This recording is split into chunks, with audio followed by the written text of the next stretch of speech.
Our laws, as it pertains to substances, are draconian and bizarre. The psychopaths start this way. He was an alcoholic because of social media and pornography, PTSD, love addiction, fentanyl and heroin. Ridiculous. I'm a doctor, for sake. Where the hell do you think I learned that?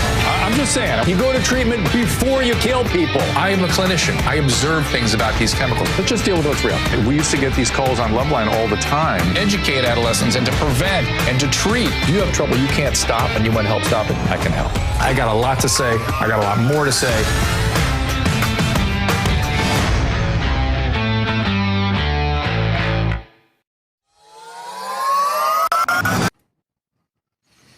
And welcome, everyone. No calls today. No calls. Let's see. Are we over here now, Caleb? Thank you. No calls today because we have a very special guest. We have a candidate for the gubernatorial race here in California, the one and only Caitlyn Jenner. Caitlyn, well, welcome. It is my pleasure to be here. I have to take issue with that. It's actually my pleasure to have you here, and I appreciate you coming into the studio and being willing to do this. This is extraordinary opportunity. Honestly, I think it always works out better. Here's some sugar for you. Oh, perfect. Yeah. Oh, I got, It's the athlete in her needs sugar. Yes. Yeah, a little sugar then. Not much, just a little bit, a little sweet tooth. Understood. But you can handle it. We were just talking a second ago of all the different avenues. You've been in this business a long time, so have I. And it's amazing. When I started in the television business, 3 networks. That was it. ABC, NBC, and CBS. Yeah. And when you won the Olympics, was that an NBC thing still back in those ABC. days? ABC. It was back Ronald in those Reagan, days. Jim McKay. It was kind of the last of the ABC era, which I really think built the games over the years. Yes. They did a wonderful job. Yes. And then in 80, which we wound up boycotting, NBC got the games. Mm-hmm. And then we boycotted. And they've sort of hung on to it ever since. It seems like. And they've held on to it ever since. The back to the 3 network thing, the younger folks, the day of ESPN and all this, I think ESPN was 79. Is that right? Well, there certainly wasn't, continuous I think sports. HBO started 78. That is a dog's head you're saying there. The dogs are here. Caitlyn is a dog person, and my dogs immediately picked that up and like all over her. Well, she smelled my dogs. Yes. But I have this deep romance for the ABC Sports, Roone Arledge, and the wide world of sports. Yeah. The thrill of victory, sports, and the agony of defeat. Yes, of that poor guy. Oh, you don't know what the hell we're talking about. Yeah, but it was amazing. It was good. We're mature enough to remember those things. Mature enough, indeed. Yes, yeah. And no, but ABC really built the games. Roone Arledge was the first one to do, the up close and personals. Yep. And I remember when they came to my house and, 3 or 4 months before the games, and they were doing the up close and personal. I'm thinking, my God, I made it. An ABC crew here is for up close and personal. And they changed the games from just being a face out there to actually following the person. So you would want to root for them, and you knew something about it. If you know something about the person, then you root for them. That's right. And I would argue Roone Arledge changed television. Yeah. Not just sports. ABC News. Then he just changed everything. And he changed. He was a great innovator in television. Not the way TV has changed now, where it goes for, any twist, any low-hanging fruit, anything can get to sort of create an emotional reaction. Then it was really more of a expansive exploration. I mean, yes. in a way, yeah. I mean, that was sort of, even the Watergate era was sort of him, wasn't it? Oh, yeah. Well, I think Watergate changed everything. Yeah. The media took down a president. Crazy. And that was kind of the beginning of the media kind of taking over. But what's weird to me is that since then, media has become the elite, and they still talk about speaking truth to power, but they're the power now. They are the power. Because there are so many news outlets. Now there's the internet. I mean, the list goes on. Everybody's competing for the eyeballs. Yes, for the absolute most sensational thing that they can do. Yep. So because they're competing against, 30, 40, 50, 100 different places where people can get their news. So it becomes more sensational. Somebody in the there's a chat stream I'm watching from all the different outlets we're on while we're talking, and somebody mentioned the ski crash was epic. This guy sort of the agony of defeat is a guy. Oh my God, the poor guy. It was a guy going down a giant ski jump in like Switzerland or something. Yeah, and he falls and just does a cartwheel before the jump, yeah. and goes off the end. Oh, he was, the poor guy. He became very famous, actually. And I remember, I forget what his name was, but they did an interview with him. And he was actually very famous. And he was fine, He was fine. He got through it all right, but he became very famous. Nobody else remembers who won the gold for a ski jump that year, but they remember that guy. That guy. Yeah, wasn't it? They had another guy like Ernie the Eagle. Was a ski jumper or something from the UK, and he became very famous. He wasn't any good, but he was, like because he'd have something falls. The Eagle, yeah, and a crazy name. Yeah.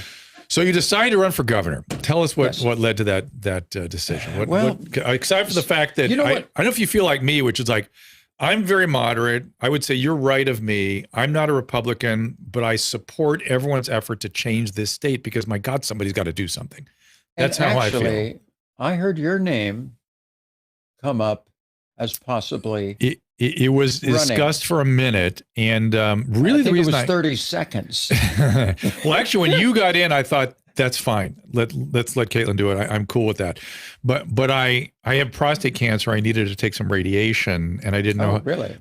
It's not as big a deal as it sounds. But I didn't know if it was going to knock me out or how much it was going to put me out. I didn't want to have to be sidelined and right. So I just like honestly, right to be honest with you, it's a lot more difficult than you think. I bet. I've seen you having to be out there with all the energy it requires and it's not an easy job. Yeah. But it's worth it. I've always been a passionate person. I like helping people, and so it's worth it. Basically, I want to restore hope in California. I mean, that's the bottom line. I think Gavin Newsom has destroyed hope. He's destroyed the state. He's done a horrible job. 18,000 companies have left California, and they're not leaving because of the beaches of Yosemite, the Sierra Nevadas. They're leaving for one reason and one reason only, and that is we're overtaxed, overregulated, and you just can't do business here any longer.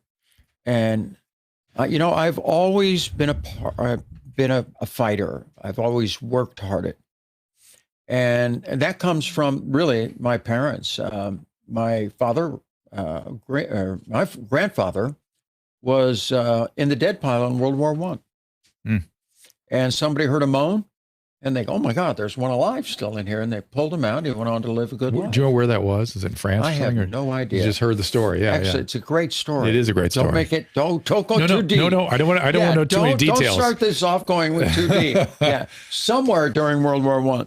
Then my father, which I can tell you a little bit more about. Yes. When he was 19 years old, World War II was breaking out, and he wanted to join. And so he joined the Army, 5th Ranger Battalion, first boats on Omaha Beach, 364 guys in his division, and 60 came back alive. And if my father could see what was happening to this country, particularly he died here, he moved out to California, and to see what's happening, he would just be absolutely devastated. My dad, and I thought if my dad yeah, can storm the beaches of, Omaha Beach, yeah, I can storm the beaches of Malibu. I think it's a reasonable thing. Yeah, it could be a little scary, but no, I thought I need to stand up. And I want to be an example to people. There's so many people right now in this country who don't like what's going on. I don't like what's going on. I don't like how we're losing this country, this state. We've been losing the state for a lot longer than we've been losing the country. Mm-hmm. And to stand up. I don't care who you are, what your background is. If you don't like what's happening in your school system, you see these school board meetings and they're just, these people are so passionate. Run for school board. Go out there. Get in a position of power. Don't just complain, actually run. Yeah. Yeah. And run for city council, run for mayor in your local town. Get in a position where you can push these, I would say, the left out and put in some, what I call common sense thinking. Pragmatist. Yes. And it's just, there's no common sense. I almost want a new party. I want a pragmatism party. There you go. I just want a party of pragmatism. That's it. Yeah. Susan, was it Are you in there? Yeah. Was it Naomi Wolf that said the exact same thing? She said, we've got to help people learn how to be involved in politics as a representative. As Yes, I think it was. And to be honest with you, for me, I think coming from the outside is a good thing. To be honest with you, I'm not responsible for the highest taxes in the country. Okay, I'm not responsible for the highest gas taxes. Mm-hmm. The most regulated, we're the most regulated state. I have nothing. I'm not responsible for any of that stuff. I come in with a couple of things. One, I come in with political power. Because being in the position that I'm in, like when we were raising money, we started small dollars. I got money from every state in the union. Because of my platform, I can expose a lot of people and expose what's happening in Sacramento and with this state. Talk a little more about that. I know you can't do it all right now, but be more clandestine. I think yes. Clandestine. I think political power is very important. Leverage is very important. Getting in there in the first, because obviously you win the recall, you get in, you've got really about a year before you actually have to go through a normal, would consider a normal election. When you go into the bluest of blue states, a legislature that is absolutely dominated by the left, by Democrats, it's going to be hard to make changes, really hard to make changes. But political power, they understand. And if you can expose them to not only California, but you expose them on a national basis, that is what I consider political power. So by pushing up against them, hard, you'll expose what they're doing. Absolutely expose the hypocrisy that is going on. I mean, the list is, honestly, it goes it on also and on. seems like special interests just have complete sway over the state government. It is all about special interests. The state is run by public sector unions. Would you ever consider, this is something when I was at your thing the other night, I wanted to ask, and I thought it was a little too provocative, I'll ask it now, which is, would you ever consider proposing legislation to outlaw public employee unions? I'm not sure they should be able to unionize it if you are a public servant. Right now, the public sector unions run the state. Yeah, I'm not sure there should be public sector unions. They certainly shouldn't be able to contribute politically. They should not, right? Yes. Okay. The teachers union right now obviously is controlling education in this state. I do not want that.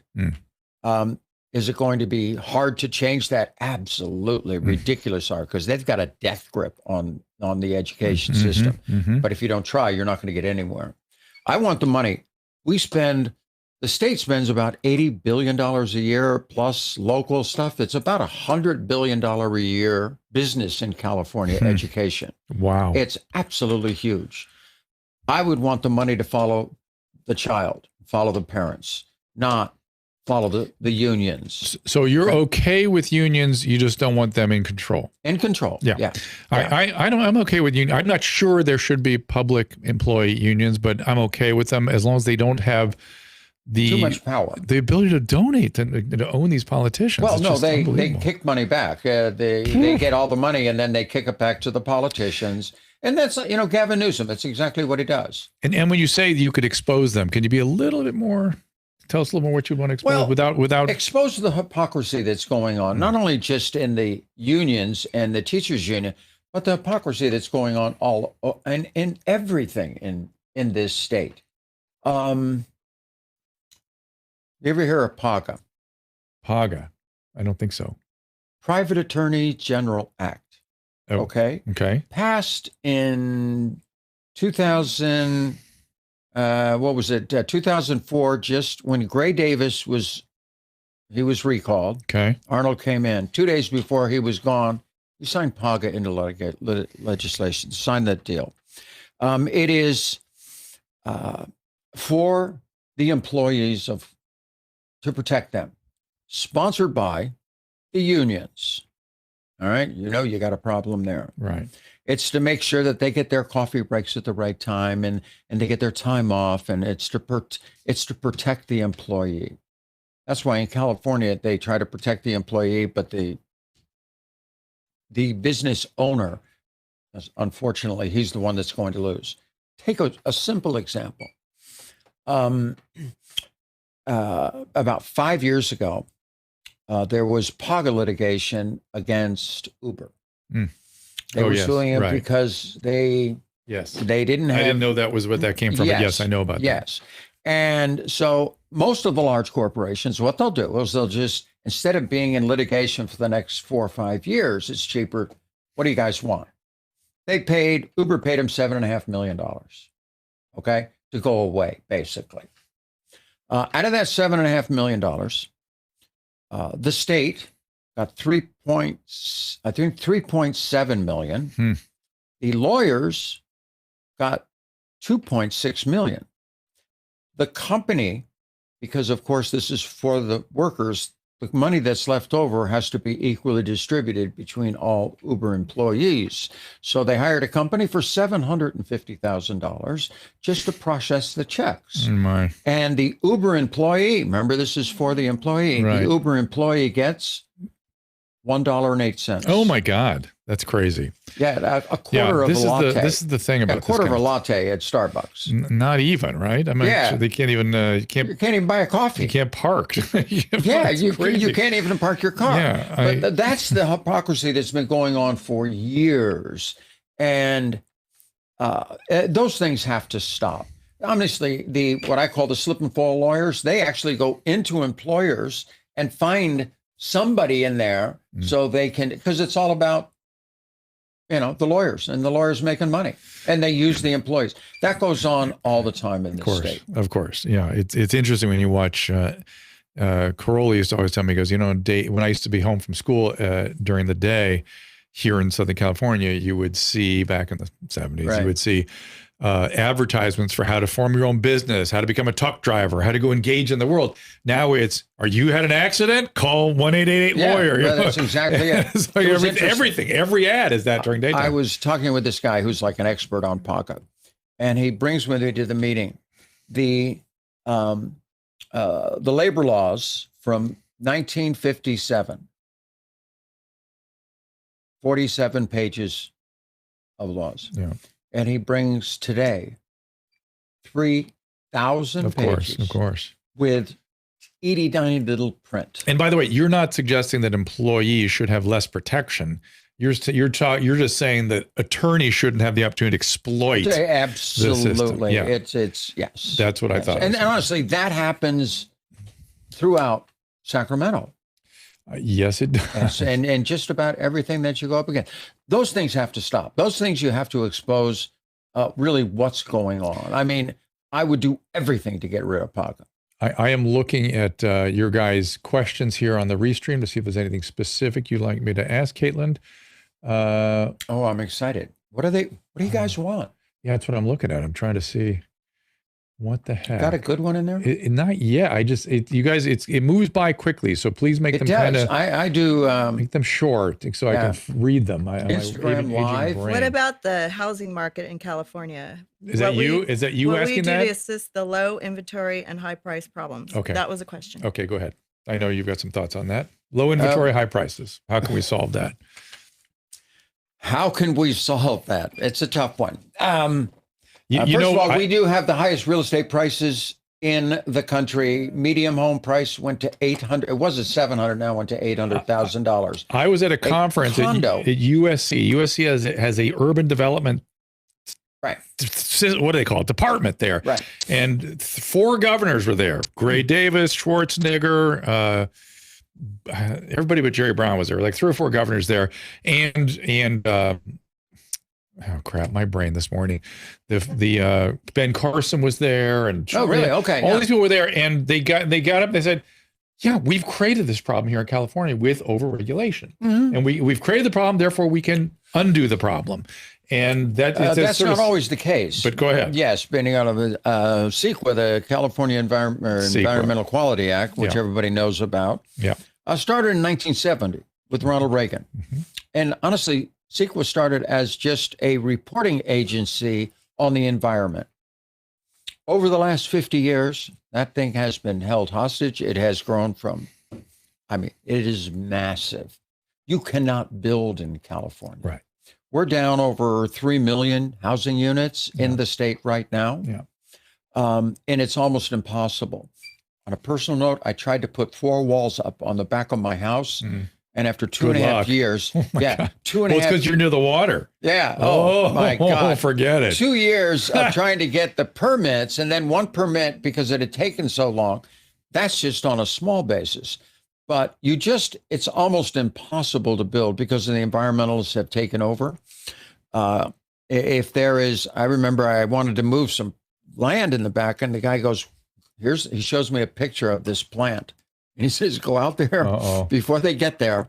I'm in an area where there's thousands of open land all around me, thousands of acres of open land, checking to make sure that plant is not over there. That's how bad it's gotten. Worms or squirrels or anything. Yeah, I get it. I get it. Because of that, housing prices. Well, so I'm going to argue that's the reason we have a forestry problem here too. I remember, so my biggest concern about California is that the government has begun to blame the population for its shortfalls. Great. So they're blaming us. That's what they do. So they're blaming us for living in fire region, blaming us for using too much electricity, blaming us for drinking water. Oh my God! They're blaming us for we're this. going to start rationing. Yes. So let's start with forestry. That's where that's an easy one for me, because I used to look up in these hills here and I would see it crisscrossed with fire breaks, and you'd see the tractors up there all year long. All the time.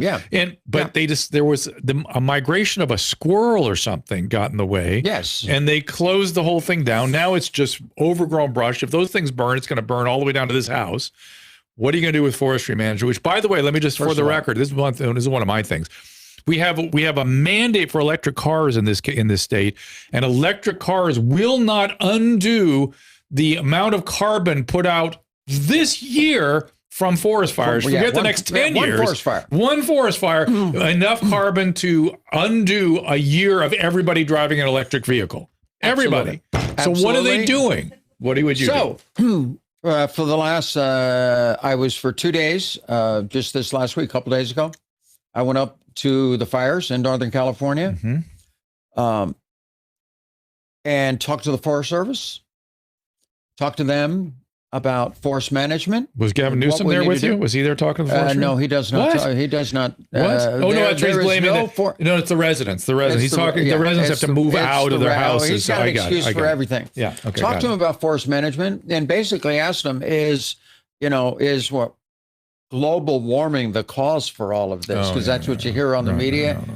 And he said, no, it's just an abundance of fuel. Right now. Right. Because it has not been managed at all. Right. It is so difficult to do fires, to clear the underbrush. The circumstances get right, they can clear the underbrush and not burn it. And fire breaks. And it's actually very good for the forest. Yes, I'm aware of that. What the forests don't like the trees are sick. Massive fire to get, and then it's called scorch earth. They scorch the earth so bad, it kills, just kills the forest. Yeah. So all of the environmentalists are really to blame for these massive fires that we're dealing with. When I was up there, I should have my phone. I would. You have pictures or get something? My little phone. Here we go. We'll get it here in a second. This is very casual. It's like it's like we're at your house just talking. It's almost like that's what we're doing. Almost like that. Yeah, it's almost like that. Wait a second. I'm going to show this Greenville, California. Here she comes with it. Yeah. There we go. Greenville. Well, where's your little thing? You're going to need our Wi-Fi probably. And this town was absolute. The entire town burnt to the ground. Yeah, I saw it. I saw it on the news. 55. No, I saw it. And in fact, it scared me because I thought they were talking about South Carolina. I'm like, Greenville, South Carolina is burning down. What the hell? Yeah. And here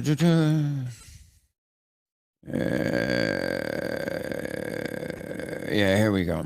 All right, this is Greenville. Oh my God. So can we? Yeah, can we? Caleb, show can this? you zoom in on this in any way?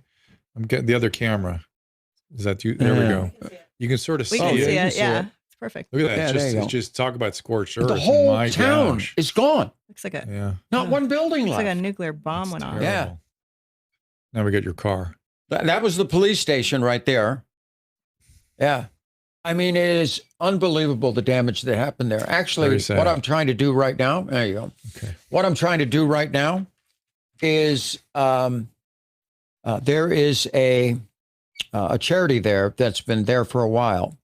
It's to try to raise funds for Greenville. I mean, part of the heck, we know with the governorship. Is there This is a town somewhere that's people actually been destroyed. Is there a website And, or something people can go to? I am working on that, and But you're I gonna will set it find up. Yes, I'll report it. either my website or actually when I'm leaving here, I'm talking with a lady who has a charitable organization there. Okay. And I'm trying to figure out is it a good charity to send money to Got it. or what? I understand. Over the next few days, I'll get a better idea. And what is your website? What's that? Your website. Well, mine is Caitlyn Jenner. just one Yeah, word. Yeah, the Caitlyn Jenner Foundation. The Caitlyn Jenner Foundation. Yes, that's my website. Okay. And but I do that. That's actually right now a scholarship program for trans youth. And I did a lot of stuff on my foundation with help from MAC. We raised about $2.5 million, and we were able to give it away to great organizations over the last few years. And then I just had issues with a lot of the people that we were giving money to. And so I thought, you know what? Sophia and I, we decided, let's worry about the next generation of trans people that need help. I want trans doctors, lawyers, I want them to be educated. So we decided, let's change what we're doing right now and let's work on the next generation. Actually, we donated and helped out with a girl who's getting her PhD, and she couldn't finish it up. We helped her out. And then there was another one, actually, we saw online of a young boy, trans boy, in Austin, Texas. And when Trump banned trans people from the military, it's a whole nother deal. He had lost his ROTC scholarship and didn't have the money. And we heard about him. We called him up. Anyway, we took care of him. And so right now, because of COVID, obviously, nobody's doing a lot of charity raising right now. But we want to help the next generation and make it a scholarship program. How do we, I've told you before, it's weird to me the way the trans community embraces and rejects you. Am I getting that about right? Yeah, that is. That to me is I bizarre. would have to say yes. That is right. You're embraced and rejected simultaneously, and how come the ones that reject you, if someone rejects you, how come those people aren't transphobic? You know what I mean? Yes. Why I would have to say the same thing. A lot of it do it because of social media. And if they kind of come after me, they get a lot of clicks. Okay. One in particular was on, just destroying me. And I mean, she gets on the news, local news, because this, and then she'll go out and pick an event that I'm there at. And what's her beef? For what reason? Her beef is that I'm a Republican and I supported Donald Trump. And so honestly, that makes you... I didn't really. Trump was I'm a Republican, and Trump was our candidate. Yeah. And of course, I'm going to, if it was Ted Cruz, I would have supported you're him. You're a party person. Yeah, that's my party. I believe in conservative economic values, less taxes, less regulations, a pro-business environment. Government is not going to get us out of trouble. The people are going to get us out of trouble. The businesses that are built. Let's put a finer point on that, though. You're an inclusive person, right? Does government help with that piece, with helping reduce? I've always explained myself as a Republican. I've always said that you're right. I'm an inclusive Republican. But is government the one that has to solve that? Is that legislative? How does that work? Here's the problem with the media. Everybody's got to be, especially right now, everybody's got to be in a box. Which I hate, because I'm all over the place. Yeah. I'm personally all over the place. Right. Which I love. Yeah. You got to be in the box. If you're a Republican, you got to believe this, you got to believe that, and everything. I'm not in that box at all. Well, that's why I'm a little surprised. I'm surprised you're a party person, but I guess there's a pragmatic piece to that too. Well, you got to, honestly. Yeah. You got to pick a team, I guess, if you're going to. You got to, yeah, you got to be So, on a team that can win. They can help you. Yeah. Okay, that can help you to win. Yeah. And so that's why I've always been on that side, just because of the economy and what they do there. But the reason I'm outside the box, and I think this is what the Republican Party needs to do. I call myself on social issues, I'm inclusive to all people. Mm-hmm. I don't care, Yeah, blue, green, whatever. Yeah, you don't care anything. Yeah, your sexual orientation, whatever it is that you may have. But I my question: care. how do you protect people from other injustices? Be inclusive and protecting people. You know what I mean? I think we need to protect being inclusive. Being inclusive. Yes, protect that. Yeah. And I want the Republican Party to come to me. Certainly the Democrats have kind of hijacked this issue over many, many years. Yes. Okay. Everybody thinks that the Democrats are the ones that are inclusive to everybody. And to be honest with you, they've destroyed a lot of lives they're mostly power grabs all the time, using the box. You got to be in this box. So they're using issues of inclusion for their own political gain. Yes. And you're saying, as somebody who is a representative of a certain community, you feel deeply committed emotionally to this. I do. As far as the trans issue, I do feel very committed to it. But I think the most important thing I can do is just be out there. Just show as an example that you can grow. I've when you suffer from gender dysphoria, it's not like it just happened one day. Right. Okay, this has been with you since I was that big. Yeah. But I grew up in the 50s and 60s. There wasn't even a name for I was going to say, did you even understand what was going on? No, you don't. Yeah. You just say, keep your mouth shut. Yeah, just my thing. Yeah, it's just like, okay. And so honestly, I got into sports. Right. Was that a compensation for that, you think? No, I had to prove myself. But were you proving yourself to protect yourself from this secret? Or were you presuming because you were a great athlete? I mean, how much of it was just you're a great athlete? Nobody knows you have the issue. It's not like you got a big wart over here and everybody looks, oh my God, what is that? I have to prove myself because of my wart. But when in fifth grade, first time in gym class, like any other day, I was also a dyslexic kid. So I wasn't a really good student. Perceptually, words coming up off a piece of paper was never easy for me. Mm-hmm. And so I was in the slower classes, and you don't have any confidence in yourself, low self-esteem, all that. Yeah. Went to gym class one day. They were out in the back parking lot at the school in junior high. And the coach said, you're going to start here, run around the chairs, come back, and I'm going to time you in. You know what? I'm going to time every kid in school. And I went out there and ran as hard as I could. Guess who was number one? Came back, boom, had the fastest time in the whole school. It was like the only time I ever succeeded at anything. Mm-hmm. And I'm thinking, what is this thing called sports? You're like 12 or something then? Yeah, right around there. I was in junior high. Yeah. And were you a big kid then? No. Not especially? Not especially big. I was maybe a little taller, 6'2". Yeah. Actually, I'm 6'1" now. This is great. I can go an inch higher on the heel, but that's a whole nother story. But anyway, yeah. And so, but that kind of got me started in that. And, I could go on the football field, take a guy, great student, great, reader, and, clean as beat the crap out of him. Oh, so you played football too, did you? Oh, I played football, basketball, ran track, competitively water skied all summer long. So from that moment, the doors opened to athletics. Doors opened to sports. How interesting. And not that I thought about it through my career. Yeah. But once your career's all over with and this, you look back and you go, my gosh, why did I do that? Why did I spend 6-8 hours a day training every day, year after year after year, and, push myself so hard for all these years? And I thought to myself, you know what? If I would have been average back in 12 years old, like any other kid, decent student, doing okay, this and that. When sports came around, I wouldn't have needed it. You wouldn't have to prove anything. I needed sports more than the next person. Yes. And to be honest with you, my greatest asset in competing, because I look at an athlete in two ways, the athletic body, the physical aspect of sport, and the athletic mind. Yes. I had a much stronger athletic mind than I did physical skills. And I had an athletic mind that would push me harder in training, really do the right things in training. I would get to the competition and I would always be able to come through if I had to come through.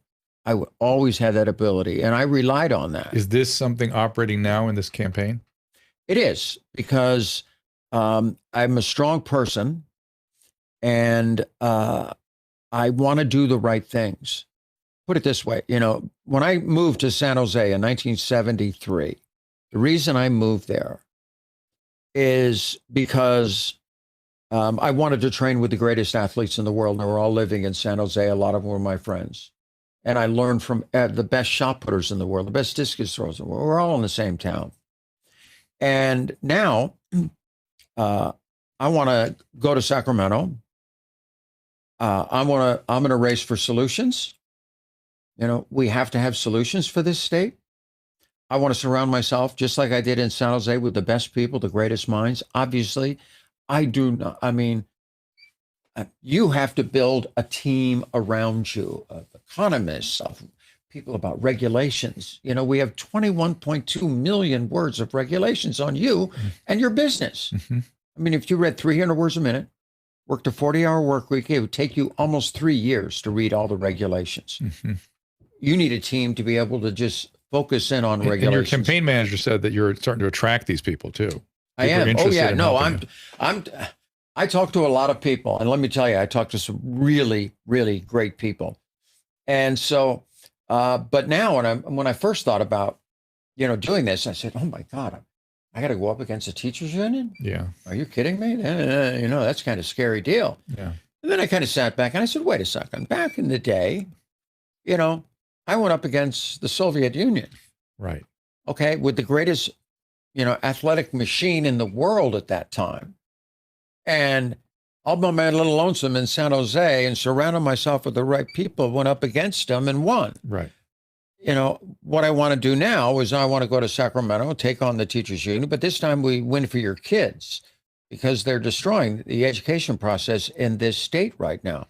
And I want the kids to be able to win. It's interesting. I can really relate to your story about athletics being so important. For me, actually, becoming a physician played that function. It was really important to me. Yeah. When I finally found it and committed to it and was engaged with it, it was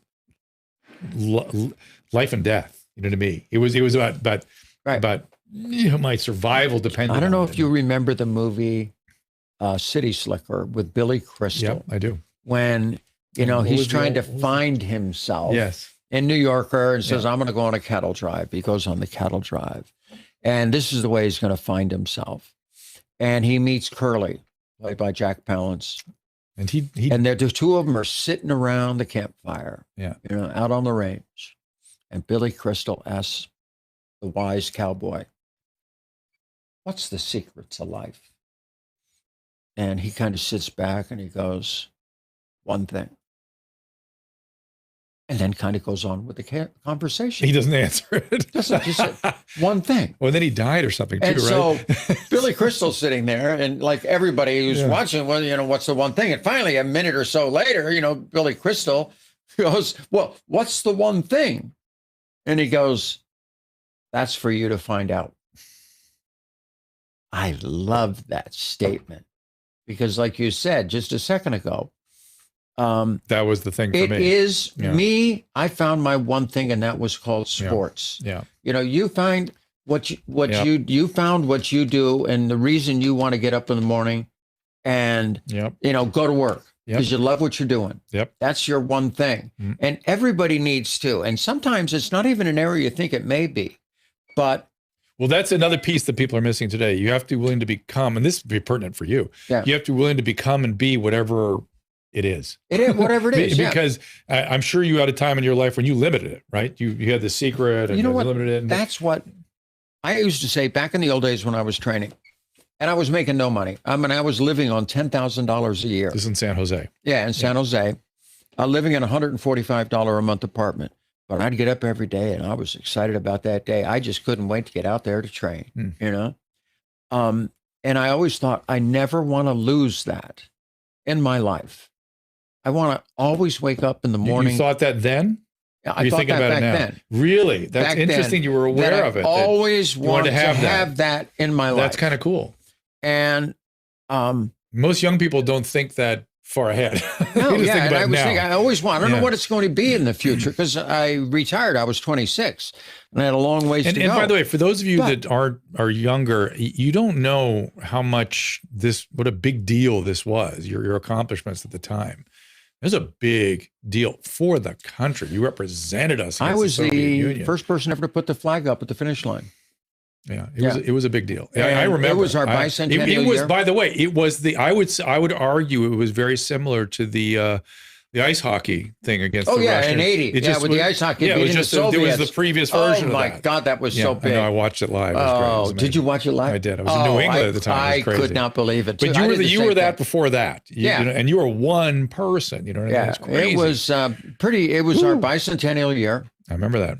and patriotism was extraordinarily high. We just celebrated 200 years, and everybody was watching. You know, like today, if like the games, especially this games, they were getting, like 8, 12s, whatever it is, shares. They were not getting good numbers at all for an Olympics. You know what we got back then? 20 share or something crazy like that. Something insane. Between 8. 70 Yeah. and 75 share. Oh, Everybody watched. that's wild. It was the last People Olympics. forget that there was a possibility. There was a time when all of Americans would sit down either at a radio before Yeah. television or at a television, and we'd all watch We'd the all same watch thing. the games. Yeah, and it It's was crazy. It was the last Olympics when there was only 3 networks, Yeah. and everything started, and you started fractionalizing the audience. Patriotism, it was at its height. Yep. It was our bicentennial year there, even though it was in Canada, but it's right across the river from the U.S. Just flags everywhere. It was I remember like it. I remember like it was yesterday. Let's take a little break. Of course, I'm watching the restream. My guest, Caitlyn Jenner. We're going to talk more, the kind of things I want to get into for those of you to hang on here. And my eyes, so I see you guys. They want to hear about vaccine mandates, electricity insecurity, water insecurity. I want to hear about your favorite president. We'll get to all that stuff. But first, we're going to take a little break. Be right back. I want to give a shout out to our good friends at Blue Mics. If you've heard my voice on this show anytime over the past year, including right now, you've been listening to Blue microphones. And let me tell you, after more than 30 years in broadcasting, I don't think I have ever sounded better. But you don't need to be a pro or have a fancy studio to benefit from a quality mic. You may not realize it, but if you've been working from home or using Zoom to chat with friends, you probably spend a lot of time in front of a microphone. So why not sound your best? Whether you're doing video conferencing, podcasting, recording music, or hosting a talk show, Blue has you covered. From the USB series that plugs right into your computer to XLR professional mics like the Mouse or the Blueberry we use in the studio right now. Bottom line, there's a Blue microphone to fit your budget and need. I can't say enough about Blue mics, and once you try one, you will never go back. Trust me.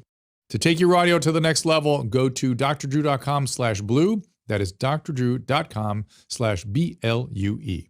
Anyone who's watched me over the years knows that I'm obsessed with Hydrolyte. In my opinion, the best oral rehydration product on the market. I literally use it every day. My family uses it. When I had COVID, I'm telling you, Hydrolyte contributed to my recovery, kept me hydrated.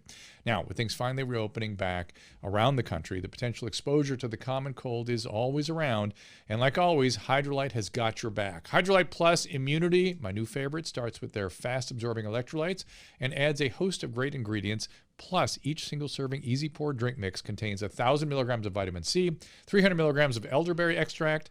Hydrolyte Plus Immunity comes in convenient, easy to pour sticks that rapidly dissolve in water, make a great tasting drink, has 75% less sugar than your typical sports drink. It uses all natural flavors, gluten-free, dairy-free, caffeine-free, non-GMO, and even vegan. Hydrolyte Plus Immunity is also now available in ready-to-drink bottles at the Walmart next to the pharmacy, or as always, you can find it by visiting hydrolyte.com/drdrew. Again, that is HYDRALYTE.com/DRDREW. Be sure to use the code DRDrew25 for a special discount.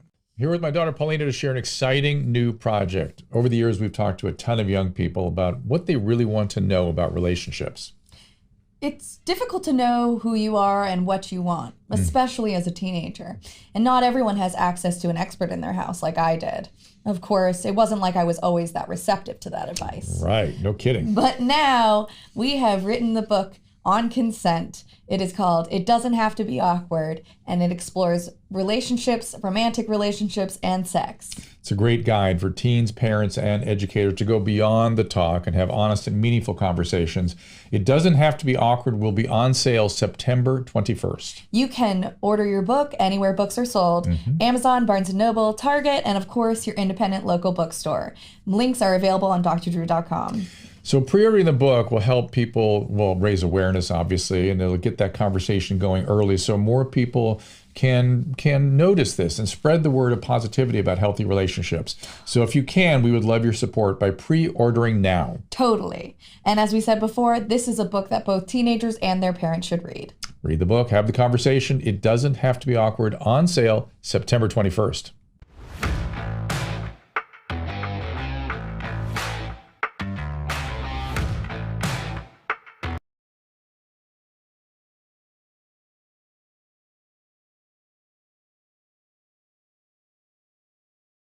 I knew something was wrong. There we go. Now we're really back. Yes. How do you expect the Blue Mic people to feel okay about what we're doing if you can't hear me? Yeah. But by the way, in all seriousness, I love this microphone. Oh my God, I've never sounded. Oh, you got a new one? Yeah, it's called a Blueberry or something. It's not the It's a Blueberry. golden EIB mic. Is that the old one? That's the old one. You got that one. Sorry. Oh. But let's. Why do I have the old one? Favorite president. Favorite president. We have Reagan. limited time. We got 21 Ronald minutes with Ronald Reagan. Yes, and the reason I say that is because his messaging and him as a person was so good. If you go back on YouTube now and see some of his speeches, the way he used humor, self-deprecating. Yeah. He brought the country back in so many ways. People The forget how economy bad back. things He were. did so many things. Yeah. But honestly, you sit there and watch it today, and it's like your grandfather talking to you, who has great wisdom, soft-spoken. We're missing that in politics today. I don't know if somebody like that could survive today. Yeah. For me, it's Abraham Lincoln and Theodore Roosevelt. And you quoted Theodore Roosevelt as you sat down here. I would love you to share that quote again. Yeah. Even though, by the way, Theodore was a maniac. Let's not mince words. He had bipolar disorder. He was a narcissist, but he was a brilliant leader. Just go ahead. The credit in life goes not to the critic who stands on the sideline and points out where the strong stumble, but rather the real credit in life goes to the person who's actually in the arena, whose face is marred by sweat and dust, who knows great enthusiasm and great devotion and learns to spend himself at a worthy cause. If he wins, he knows the thrill of great victory. If he loses, at least loses while daring greatly, so that his place in life will never be with those cold and timid souls who know neither victory nor defeat. I love that. I feel like that's a statement about your life. It is a statement about your life. Yeah. Because there's no reason that stayed with you. Because I feel like it's well, you know what? You got to get. It's not even a metaphor. It's honestly, a description of your life. And running for governor. Win or lose, I want to be an example. I can handle winning, obviously, but if it doesn't work out, I'm fine. I think I can make a difference in the world, and this has been. Well, I always thought here's the thing. The other day, I was thinking about it.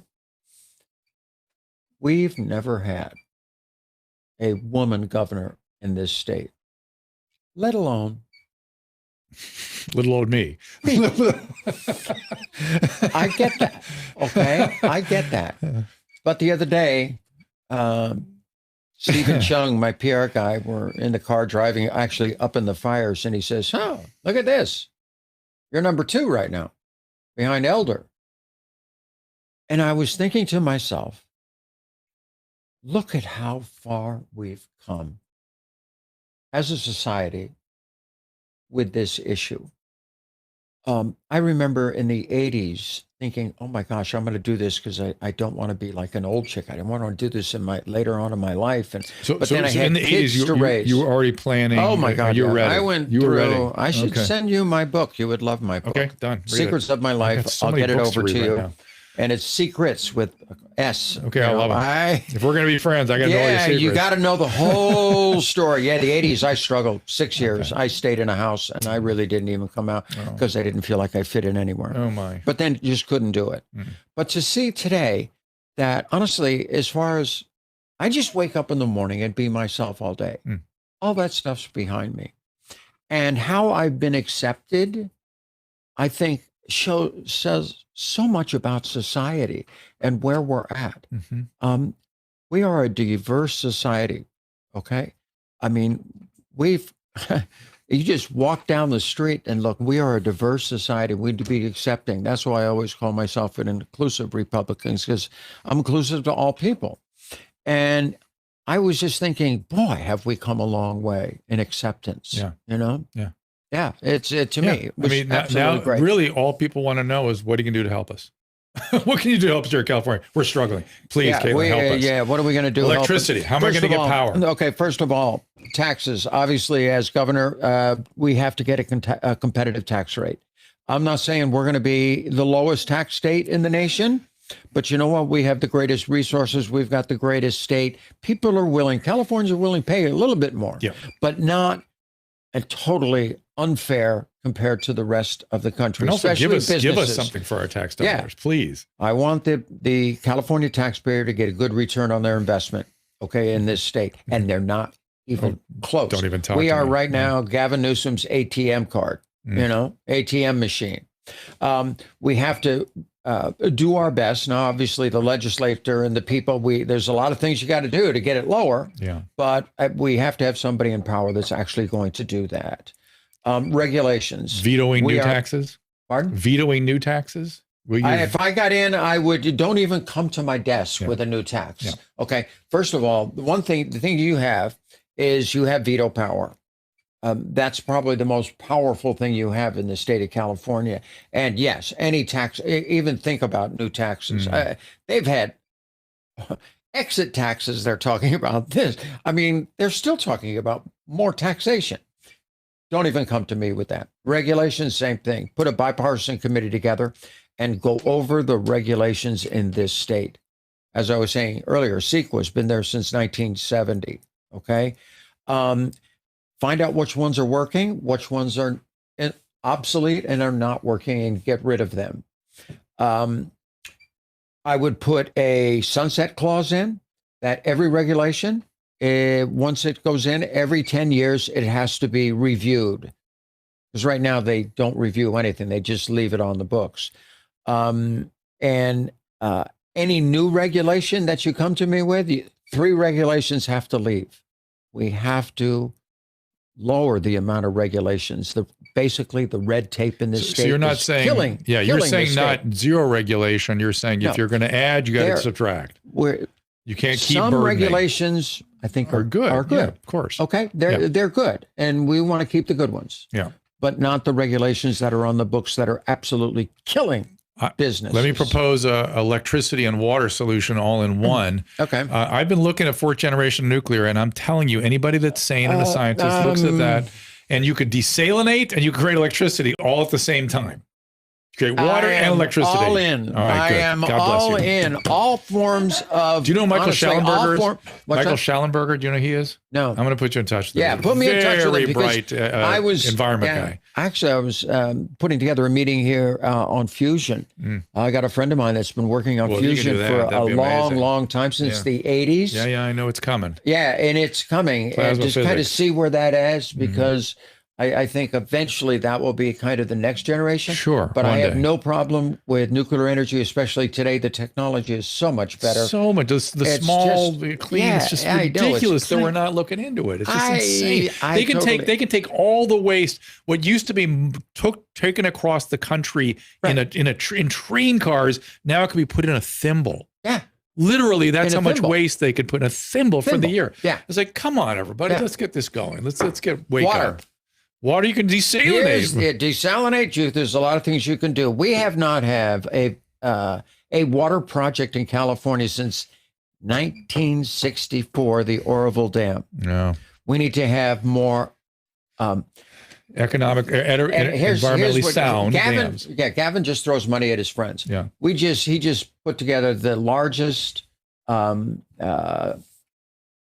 budget in California history, $262 billion budget. I saw it. It's like 100 billion more than it's ever. I mean, it's just ridiculous numbers. Well, the okay, Feds gave where's him $50 all that billion. money going? Yeah. Okay, it's all going to special interest. It's all going to. Well, we got a all his $91 billion friends. train to nowhere. We got to keep that And going. we got to keep that going. Yeah, Yeah. absolutely. I've been all over that one. Ugh. But there's nothing really. It's really soft on water, electricity. Nothing about water. Mhm. Okay. I know. We have water insecurity here. It's crazy. And how can we? I get it. If let's say I get in as governor and we start a water project, Yeah. I'll be dead before it's over. That's right. Yeah. We Okay, got to it'll get going. take 10, 20 years. Yeah. What are we going to do about the next generation? Are we just going to forget about them? I know. We, in the old days in California, they took water really seriously. Look at the aqueduct, the California aqueduct, Mhm. all these projects to bring water to Southern California so you can populate that area. Survive, yeah. And yeah, you can populate that area. And then they have just forgotten about it over the years. Since 1964, we haven't had a new project. They can blame There's us for great- using the water. Yeah, well, environmentalists, the Delta smelt, the little fishy that's up in the up in the Delta. that, my God, it needs this fresh water, so we're draining all this water out of this, into the Delta, so the fish makes it and this and that. While the farmers, are just dying down here. Okay, we need water projects. We need above ground storage, meaning more dams. We need below ground because a lot of the farmers get their water from below the ground, and they can make these areas where the water actually soaks down into the ground and fills it up.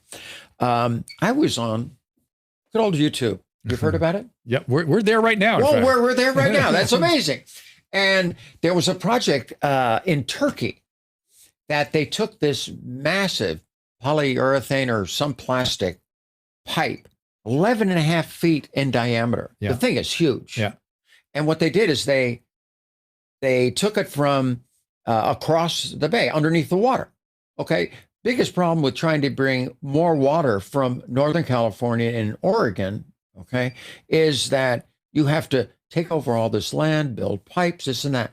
What they do, they would put a drain for when the rivers up north, they get overflows. Instead of it just going out to sea, it hits this drain. So if it goes above, the water goes down into it. Listen, And they sink the pipe.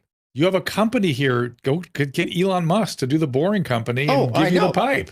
Yeah. You have your own And no, but company. they take it out to sea and then they weight it, bring it down. So it's like 20, 30 feet off the bottom. It's not even on the bottom. It's just anchored to the bottom.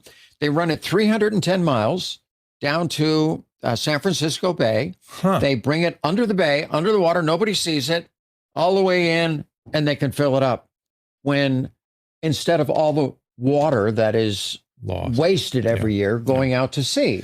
They're starting to make moves in that direction down here too, but it's very slow and very nominal. We have to take care of, obviously for the economy, farming is huge in the valley. Yeah, and people it's just around the being country destroyed. don't understand how different Northern, Central, and Southern California is. Central California is a main issue. They need you, Sophia. It's good. Oh no, I'm sorry. Wait a second. I'll call you right back. I'm on the air. Goodbye. That's her campaign manager. Yeah, we have 5 more minutes. I'm rushing you through this because you've very kindly. This is good. But we have to do something, and we have to start now when it comes to water. Immigration. I firmly believe we have to, number one, close the border.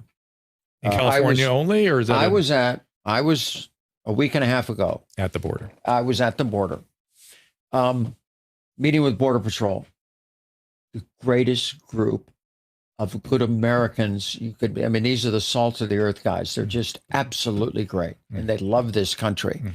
And the first thing they said when we started doing the interview, they said, "I just want to thank you." He goes, "Gavin Newsom's never been here." The border.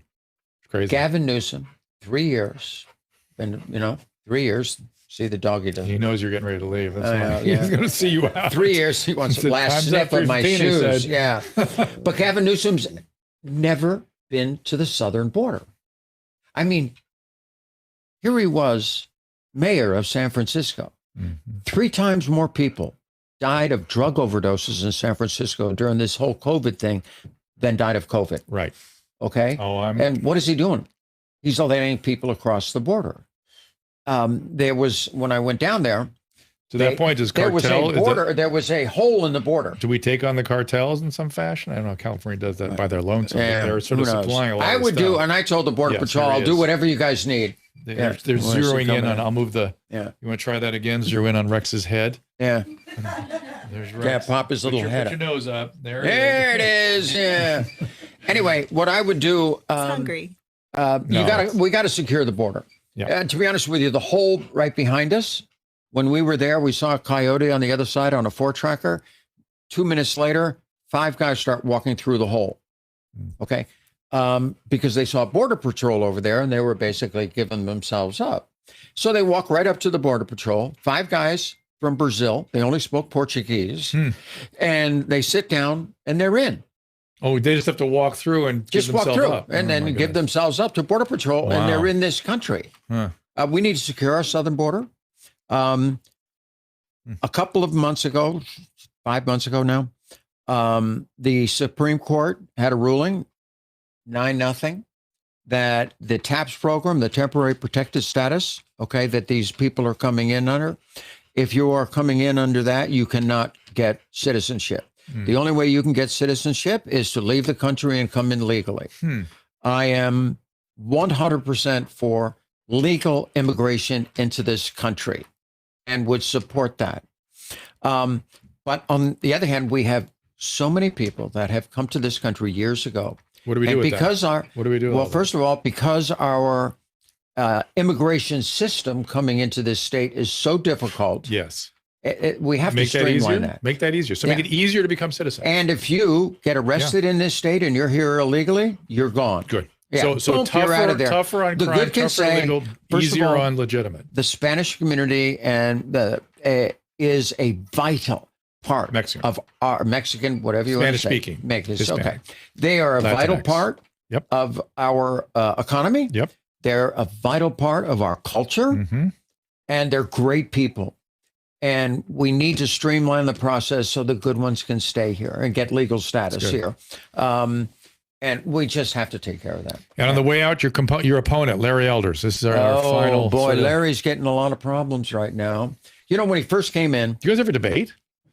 Well, actually, neither of us went to the. I did not go to the debate because I was in Northern California with the firefighters. Honestly, I thought I'd rather be talking to them right now. First of all, I'm not running against any of the other candidates. I'm running against Gavin Newsom, and Gavin Newsom wouldn't debate us. We tried, and he wouldn't debate us. So so I was up in Northern California when we did that. But Larry has some major issues. When he first came in, honestly, I knew I've been on his show. I've done speaking engagements with him. I knew him as a very right-wing conservative talk show host, which he is. But I never knew the person. Who is Larry Elder? And so when he first came in, I would ask kind of the reporters, I'd say, does anybody know who Larry Elder is? I know him as a conservative talk show host. But what about him as a person? There's more to being governor than just the economy. And nobody could answer that. I even asked, does anybody know if he's even married? You know, his date? I know nothing about it. And so, the reporter would go, well, what do you think? And I go, well, I'm not thinking anything here. I said, isn't that your job to find out? Well, we're finding out more and more about Larry. And if those things that they're saying about Larry right now are even close to being true, we cannot have him as governor. Even the whole thing about when you apply to be on the ballot, there is lots of forms. Oh my God! I'm just like that thick of forms, right? Including you have to give up the last 5 years of your tax returns, which for me was a box like that. And he didn't do that, and then he got it, and then so they kept him off the ballot, and then he went back in court and fought it, got back on, but then he had a he eventually was kind of forced into a financial disclosure. And I heard on the radio today or on the news this morning that he didn't put everything in on the financial disclosure. I mean, to be honest with you, the way he's treated women, pretty scary stuff. Yeah, there's a lot more to Larry Elder than just being a talk show host. And he's underwater. In fact, I'm giving a speech on Thursday or Friday for a Republican group down in Orange County, and they dropped their backing of Larry Elder, and they asked if I would come down. So I said, of course I would. Is Kevin Kiley the other one that's sort of running a pretty good campaign? Yeah. You running against him too? You have any thoughts? No, not really. Okay. Honestly, I'm running against myself. And you're running against Newsom. Listen, I just love that you're here to shake things up and try to help us. We need help here in this state. We need big time Somebody's got to do something. It's much like the Theodore Roosevelt quote you gave us. You're willing to get your hands dirty and get in there. And I just thank you and applaud you. And I'm just so grateful that you're doing this. And as I told you, I wish I was running against you, but that's a whole other deal. You chickened out on me. We'd go debate, man. We'd go debate. Dr. Drew, where's your background? Where's your backbone? But but one of the reasons I did. Whoa! Somebody put a huge quote here. I cannot read all that, but I don't know what that was. But they like you, is what at the end of it. When I did drop out, I was like, or I did not proceed. I was like, Caitlyn's got it. Let's let her do this. This is great. She will shake it up. She will help us, and I'm just so grateful because they don't know how to handle me. They don't know how to handle you. I agree, and they don't know who you are.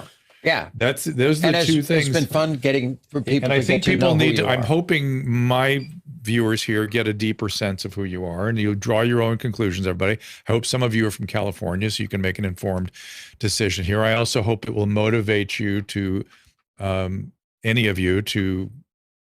Let's do the recall. Let's do the recall. If nothing else, we got to get rid of Gavin Newsom. Number one, it doesn't make any difference here. He wants to double down on what he's doing, and anyone who lives here can't understand how that's possible. Yeah. How can you double down on a total catastrophe? That's the part like the federal government's doing right now. I don't have anything against him personally. It's just how can you keep doing this? This is terrible. It's his only way he thinks to survive. Awful. Oh my God. Yeah. Last thing, I just thought of it as you were talking about Larry. Is you've got a famous family. Are they going to help out? Are they going to? I told my kids right from the beginning, you know what? Politics is a dirty business. Stay out of it. And I said, guys, stay out of it. Okay. I don't want one tweet. I don't get involved. No Instagram post. I can actually sit at the dinner table and reach 500 million people. I know. That's what I'm saying. Why not use that? But I told the kids, no, this is politics, so stay out of it. Fair enough. Kimberly obviously is very involved with the criminal justice reform, and we have certainly talked about that. Sorry, I lost. And I certainly go ahead. It's me. I certainly appreciate her position, and I would love to. We get into be governor. I would love to really get down and. We do need criminal justice reform. Yeah. Oh man, do we? Oh, man. Yeah. And this we didn't even talk about homeless. That's the only thing. But I'll tell you, we didn't even get into homelessness. I haven't had a chance to even download yet. They really want you. So. Oh God. Yeah, we'll get into homeless another time. I've gone past my time. Homeless issue. Yeah, I've got a lot. If you become governor, homeless issue. We got to stop. Let me download. I'll download on your hat. I know exactly what to do with it. It's not a big deal. Simple. You just need a few more tools, and we got to really treat the illnesses that are ill on the street and treat sick people the way every other country on earth does. That's all. Caitlyn Jenner, everybody, we appreciate you all your attentiveness here. I'm so glad she came by to say hi to us. I know. Hi to everybody. It is a privilege. Yes. They're all very nice. I just wish you the best in this campaign. All right, thank you. It's a good. We're out there fighting. Shake it up. Keep it going. Those of you who didn't know Caitlyn now, I hope you know her a little better. Is there any place they should go if they want to support or ask questions or what it might be? Yeah. CaitlynJenner.com. Really, we have all our campaign stuff. CAITLIN. Donate. It's not too late to donate. CAITLYN, correct? YN, with a YN, yes. Okay, yeah. Right. All right, buddy. CaitlynJenner.com. And I got to let her go, and we will see you next time. .org. .org. Bye. Bye-bye. Ask Dr. Drew is produced by Caleb Nation and Susan Pinsky. As a reminder, the discussions here are not a substitute for medical care, diagnosis, or treatment. This show is intended for educational and informational purposes only. I am a licensed physician, but I am not a replacement for your personal doctor, and I am not practicing medicine here. Always remember that our understanding of medicine and science is constantly evolving. Though my opinion is based on the information that is available to me today, some of the contents of this show could be outdated in the future. Be sure to check with trusted resources in case any of the information has been updated since this was published. If you or someone you know is in immediate danger, don't call me, call 911. If you're feeling hopeless or suicidal, call the National Suicide Prevention Lifeline at 800-273-8255. You can find more of my recommended organizations and helpful resources at drdrew.com/help.